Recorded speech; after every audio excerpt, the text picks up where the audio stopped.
नमस्कार। आप सभी का स्वागत है। आइए बिना देरी किए हुए अपना दिन स्टार्ट करें। आज अपने टॉपिक है टेंस।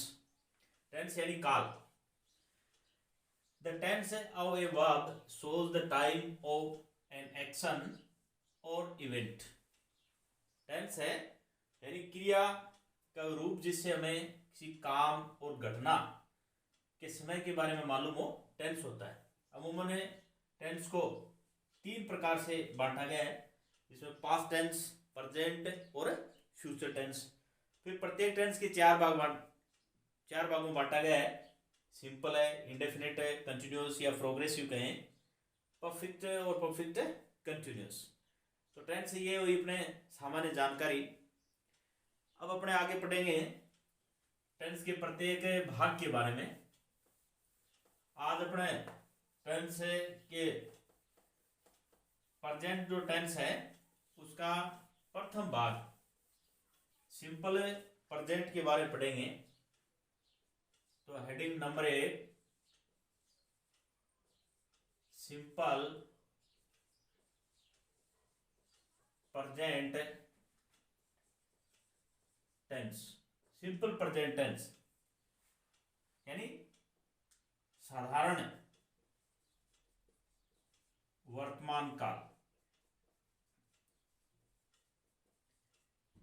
या इसको इंडेफिनिट टेंस भी कहा जाता है, यानी अनिश्चित वर्तमान काल।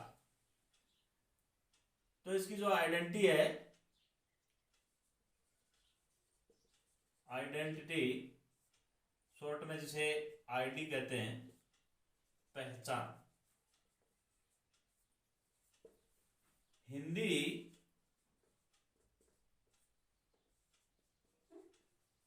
वाक्य के अंत में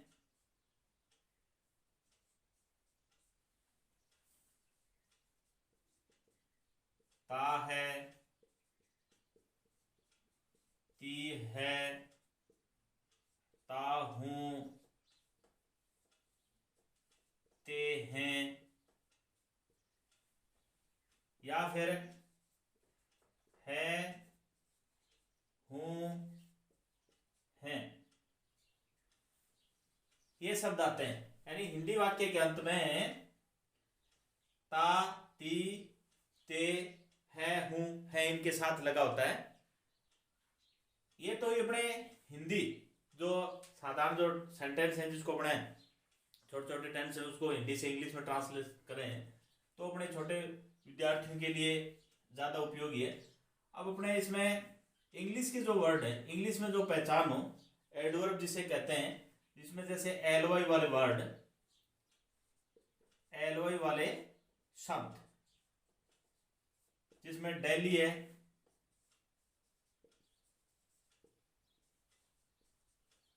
यूजुअली है,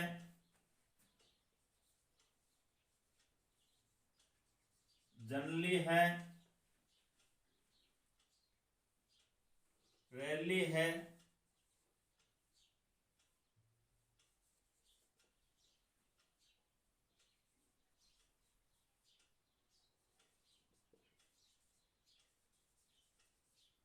occasionally है, फ्रेक्वेंटली है,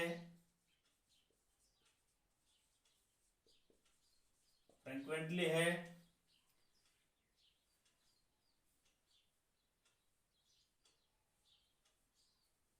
तो daily, usually, generally, rarely, occasionally, frequently. इसके अलावा अपने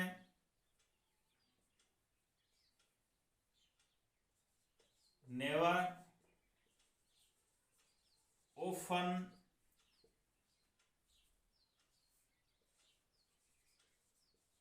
सेल्डम,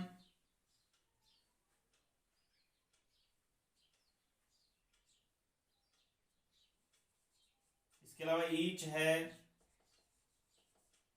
एवरी, ईच एवरी के साथ डे हो सकता है, वीक हो सकता है, मंथ हो सकता है, ईयर हो सकता है।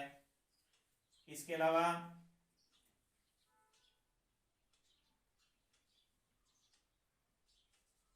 इन द मॉर्निंग, या इवनिंग, ये एडवर्ब हो सकते हैं। इसमें एक रेगुलरली,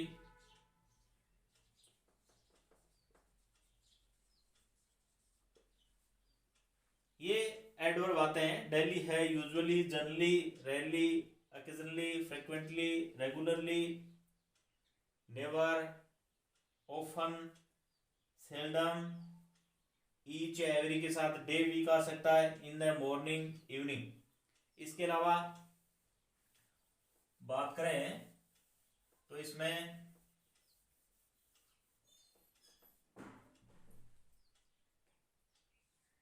वंस है या ट्विस, थ्रीस के साथ है, ए डे या नाइट, मंथ, इस प्रकार से शब्द आ सकते हैं। इसके अलावा ऑन संडे, मंडे, इस प्रकार से आ सकते हैं। तो ये इंग्लिश के शब्द हैं, एडवर्ब हैं, जो अपने परीक्षा की दृष्टि से सेंटेंस को पहचानने में बहुत ही उपयोगी हैं। तो हमें एडवर्ब को अच्छी प्रकार से ध्यान में रखना है। आगे अपने बात करते हैं 2 नंबर कि इसमें HV, helping verb, helping verb कौन कौन सी लगती हैं।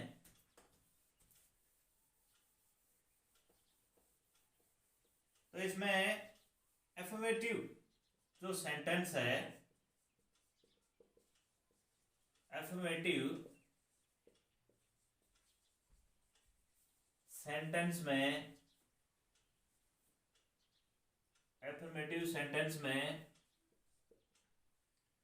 एचवी का प्रयोग नहीं होता है। एचवी का प्रयोग इसमें नहीं होता है। नंबर 2 बात, यदि वाक्य नेगेटिव या इंट्रोगेटिव,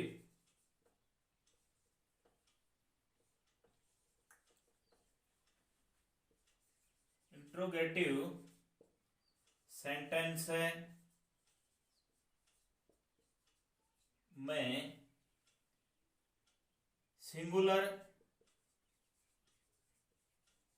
यानी एक वचन सब्जेक्ट, सिंगुलर सब्जेक्ट एक वचन कर्ता के साथ, यानी जिसमें ही है, सी, इट या सिंगल नाउन, यानी कोई सिंगल नेम हो, एक नाम या एक संज्ञा हो, तो उसमें डज सहायक क्रिया का प्रयोग किया जाता है। यदि सब्जेक्ट आई वह प्लूरल हो तो डू सहायक क्रिया का प्रयोग करते हैं। डू सहायक क्रिया का प्रयोग होता है या करते हैं। तो एफर्मेटिव सेंटेंस में कोई सहायक क्रिया का प्रयोग नहीं होता है। नेगेटिव इंटरोगेटिव सेंटेंस हो और सब्जेक्ट सिंगुलर हो, तो जैसे उसमें ही, सी, इट या सिंगल नाउन या नेम, सिंगल नेम हो सकता है, तो उसमें डज सहायक क्रिया का प्रयोग करेंगे। और यदि सब्जेक्ट आई और प्लूरल हो तो उसमें डू का प्रयोग करेंगे। आई को प्रेजेंट टेंस में प्लूरल माना गया है। अब इसके बाद में अपने बात करेंगे मेन वर्ब, मुख्य क्रिया। तो मुख्य क्रिया में मेन वर्ब यानी एमवी, मुख्य क्रिया में यदि वाक्य एफर्मेटिव हो,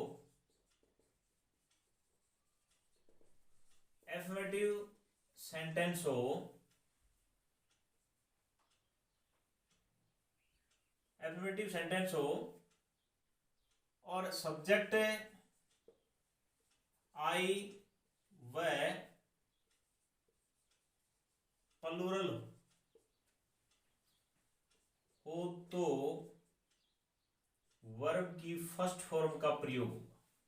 यानी वी एक का मतलब वर्ब की फर्स्ट फॉर्म का प्रयोग होता है। यदि सब्जेक्ट सिंगुलर सब्जेक्ट हो तो वर्ब की फर्स्ट फॉर्म के साथ एस या ईएस का प्रयोग करते हैं। एस या ईएस का प्रयोग करते हैं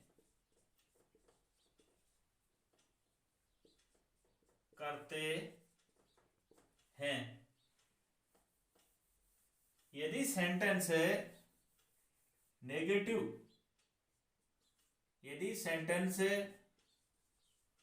नेगेटिव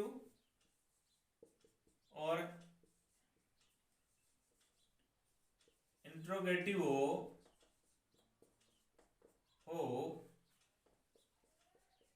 तो सभी सब्जेक्ट के साथ वर्ब की फर्स्ट फॉर्म का प्रयोग होता है। तो सहायक क्रिया में डू और डज का प्रयोग करेंगे जब वाक्य नेगेटिव और इंटेरोगेटिव हो, और यदि वाक्य एफर्मेटिव सेंटेंस है, साधारण है, सकारात्मक है, तो उसमें किसी भी प्रकार का सहायक क्रिया का प्रयोग नहीं करेंगे। वर्ब का प्रयोग एफर्मेटिव सेंटेंस में यदि सब्जेक्ट आई और प्लूरल हो तो वर्ब की फर्स्ट फॉर्म का प्रयोग करेंगे, और यदि सिंगुलर सब्जेक्ट हो, थर्ड पर्सन हो, तो वर्ब की फर्स्ट फॉर्म के साथ एस या ईएस का प्रयोग करेंगे। यदि वाक्य नेगेटिव या इंटेरोगेटिव हो तो उसमें सभी सब्जेक्ट के साथ वर्ब की फर्स्ट फॉर्म का प्रयोग करेंगे, उसमें एस या ईएस का प्रयोग नहीं करेंगे। किन सब्जेक्ट के साथ एस या ईएस लगता है? एस या ईएस का प्रयोग। एस या ईएस का प्रयोग किस क्रिया के साथ लगाएंगे? यदि वर्ब का अंतिम क्रिया का अंतिम अक्षर S, double S, C H, S H, O, X, Z हो तो क्रिया में ईएस का प्रयोग करते हैं। ईएस का प्रयोग करते हैं। क्रिया का अंतिम अक्षर अमूमन S, double S, C H, S H, O, X, Z हो तो उसमें ईएस का प्रयोग करते हैं। और यदि वर्ब का अंतिम अक्षर वर्ब के अंत में कॉन्सोनेंट यानी व्यंजन प्लस वाई हो, अंत में व्यंजन हो और उसके बाद में वाई हो, तो वाई को हटा कर आई में बदल देते हैं और उसके साथ में ईएस जोड़ देते हैं, यानी आई ई एस का प्रयोग करते हैं।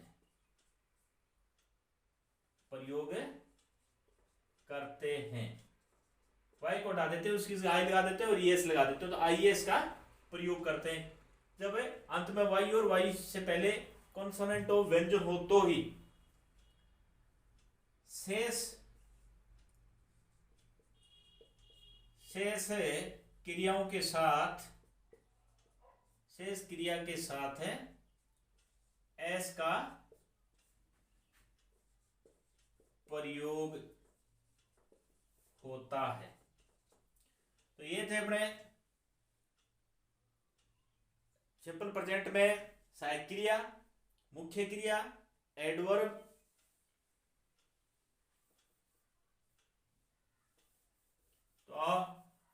आज हमने सिंपल प्रेजेंट या प्रेजेंट इंडेफिनिट यानी अनिश्चित वर्तमान काल के बारे में पढ़ा, जिसमें अपने साइक्रिया हैं, एडवर्ब हैं। कल हम इसके सिंपल प्रेजेंट टेंस के यूजेस के बारे में चर्चा करेंगे और उसके जो सेंटेंस हैं, उदाहरण हैं, उनको हमें अच्छी प्रकार से समझेंगे। धन्यवाद।